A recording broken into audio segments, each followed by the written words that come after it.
apparently ruined this. To some people, I ruined this. So today was a great day. I went to a card show with my brother, and I'm not that much into sports memorabilia, but I was really into two particular special guests. Those two special guests were the Good Brothers, Carl Anderson and Luke Gallows. These two are a staple in tag team wrestling, which is why I got them to sign this. And they were so cool. They were so nice.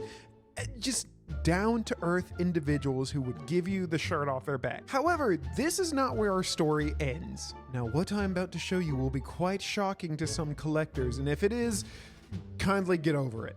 I got Carl Anderson and Luke Gallows to sign my tag team championship, but as you notice, I got them to sign it to Hunter. On both sides. How dare I do such a thing? So I realize that devalues the belt greatly. As a matter of fact, no one's probably gonna want to buy this belt off me. And you know what?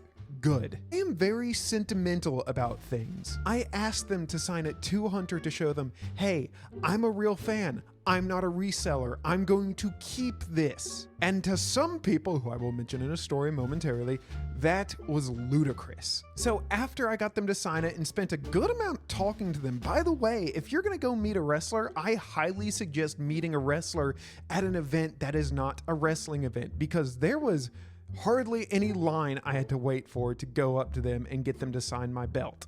People were there for baseball cards, Pokemon cards, football cards, pretty much everything. Wrestling was just a byproduct of the event. So that being said, they did have fans there, but it was not out the door because so many people were there just for the Pokemon cards. But that worked out in my favor because I got to have an actual meaningful conversation with them. I talked to them about tattoos, graphic design. Heck, I even talked to them about what they did during COVID, which what they did during COVID was awesome. Just look up WWE during the COVID era. They did what they had to do to survive and made some pretty entertaining stuff along the way. So after I had this wonderful conversation with the two Good Brothers, I went walking around the card show and I had this out of the belt bag so I could let the ink from the autograph dry. I actually felt really cool because I was walking around with this belt, a belt that they held, mind you, and I was just so proud to have it. I wanted people to see it. I wanted people to ask questions about it. I wanted people to hold it. I wanted to share this. However, that brings me to one specific table. There was a pro wrestling table with goods of pro wrestling, cards, pictures, autographs, the whole 9 yards. And he sees me carrying the belt and he's like, hey, come here. And I'm like, cool, I get to talk wrestling with someone. This is gonna be great. I'm gonna make more friends. And he goes, let me see the belt. And I showed him the belt. I was very proud of it. I was happy to show it. And he said,